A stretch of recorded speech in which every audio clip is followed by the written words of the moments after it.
Okay, welcome to the deep dive. We're looking at a bunch of sources you shared, all pointing towards, well, one specific thing: Love Island USA Season 7. That's right. And our job today really is to dive into this stuff, pull out the key bits and figure out what questions were really top of mind for people, maybe like you, trying to watch the new season. Mm-hmm. And honestly, it's pretty crystal clear right off the bat. Your sources really zero in on the practical stuff, Yeah. the absolute like where, when, and how Okay. to watch. Yeah, and that itself is pretty telling, isn't it? The sheer number of questions just about accessing the show tells you a lot about audience priorities right at the start. Before even getting into the drama or the cast. Exactly. It wasn't about the Islanders yet, not really. It was just, how do I see this? Yeah. Securing that viewing spot was paramount. Okay, so let's unpack that. Let's start with the where. Based on everything you gave us, what was the main place, the sort of undisputed hub for 37? Well, what's really interesting here, and it's a super clear insight from your sources, is how everyone seemed to land on one place, Peacock. Right. We saw searches like just Peacock, Peacock TV, but also more specific things like where to watch Love Island. Is he a season 7 on Peacock? And even just, how to watch Love Island on Peacock. So it wasn't really ambiguous in people's minds. No, it really seems like Peacock was kind of the expected destination for this season. That name just kept coming up. Okay, Peacock's the main stage. Did your sources give any clues about how people were trying to watch on Peacock? Like, were they looking for specific deals or ways in? Oh, absolutely. The fact that terms like Peacock free trial showed up suggests, viewers were actively looking for access points, maybe easy ways in, or introductory offers, just jump right in. Makes sense. And then there was this other layer, a real focus on the way they wanted to watch. Searches like, watch Love Island USA live on Peacock, or is Love Island live on Peacock? Yeah, interesting. The live aspect. Yeah. It really highlights that even with streaming, where you can watch anytime, there's still this strong pull towards the real-time shared experience, especially for a show like this that, well, it blows up online daily. That's a really good point, kind of bringing that old appointment TV vibe to streaming.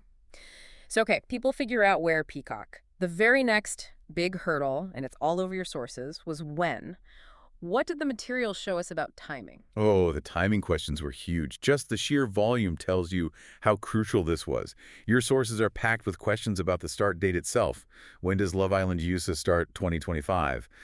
When does Love Island Season 7 start? People looking for the specific season premiere date, or just when does the new season come out? And for a show like Love Island, it's not just the first day, is it? It's the daily rhythm that matters. Exactly right. And the queries really drill down into that daily schedule. Things like, what time does Love Island USA air? What time is Love Island USA on Peacock?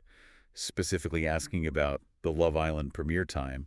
Or even just the simple, what time is Love Island on tonight? People needed to know the exact moment. Desperately, it seems. And there was also a lot of interest in, like, the episode drop schedule. When do Love Island episodes come out?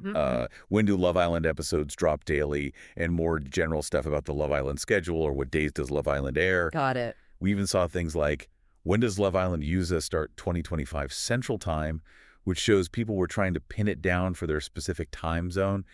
Just underlines that need for super precise, reliable info. Okay, this is where, for me, it gets really interesting. Because the story your sources tell isn't just about finding the show successfully. It's also about when it wasn't there. Yeah. There's a really noticeable theme around delays. Yeah, this wasn't just like one or two people wondering.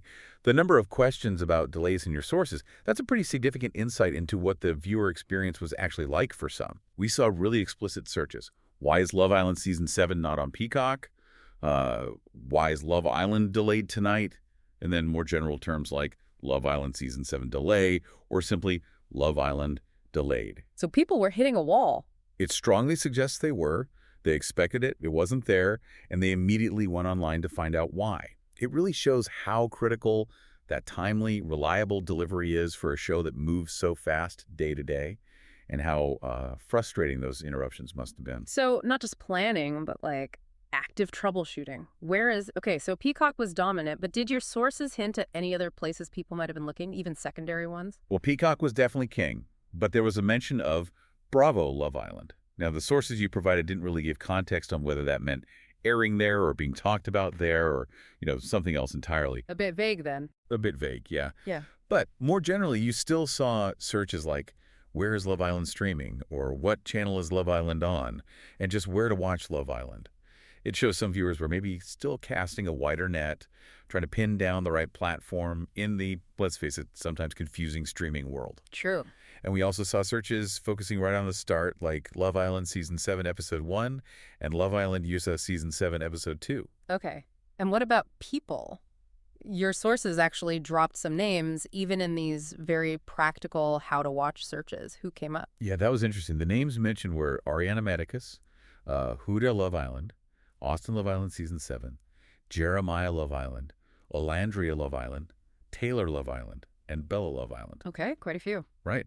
Now, your sources didn't say why these names, like who they are or their role, but the fact these specific names were popping up in searches about how and when to watch, that's kind of fascinating. What does that suggest, do you think? Well, it suggests these individuals might have already had some kind of preseason buzz or, prominence, enough that people were already connecting their names directly with the act of finding and watching the new season itself. Interesting. So even before day one, certain names were linked to just tuning in. Okay, so beyond the TV screen or the streaming app, where else were viewers engaging, according to your sources? Your sources specifically mentioned Love Island USA Season 7 on Twitter and Love Island USA Season 7 Reddit. Ah, the social side. Exactly. And that's another key insight, right? Watching is only half the battle, or half the fun, maybe. Yeah. The audience is clearly heading straight to social media to discuss, react, find community, even while they might still be figuring out the basic viewing logistics. It's all happening at once. Okay. So, you pull all these threads together from the sources you provided, you get this really clear snapshot. Yeah. The viewer's immediate challenge, their top priorities right at the start of the season. It's like a mad dash. A sprint, yeah. A sprint to find the main platform, which is overwhelmingly Peacock, according to your sources. Then nail down the exact time, the schedule. And finally, troubleshoot any hiccups like those delays we saw mentioned so often. This intense focus purely on access really underscores how vital that seamless, reliable delivery is, especially for keeping audiences hooked on a show that really thrives on being consumed daily and talked about constantly online. Right. So that really brings our deep dive into your source material here to a close. The key takeaways seem pretty straightforward, don't they? I think so. Peacock was clearly the platform people were focused on finding. Getting that precise timing and schedule information was incredibly important to them. Absolute critical. And that significant number of searches about delays. It tells a story about viewer expectations and, well, the friction that happens when immediate access isn't quite immediate. Yeah, it's like a practical guide to the viewer's immediate concerns, drawn straight from the questions they were typing into search engines. Totally. And it kind of makes you wonder, doesn't it? Seeing all this effort people put in just to figure out the basic where and when. Does this intense focus on just accessing a popular show like this, does it reveal something, maybe something deeper about our modern viewing habits? Or maybe about the relationship we have with these shows we feel we have to watch right away? Or is it just about the sometimes messy reality of navigating, the whole streaming landscape today? Something for you to chew on.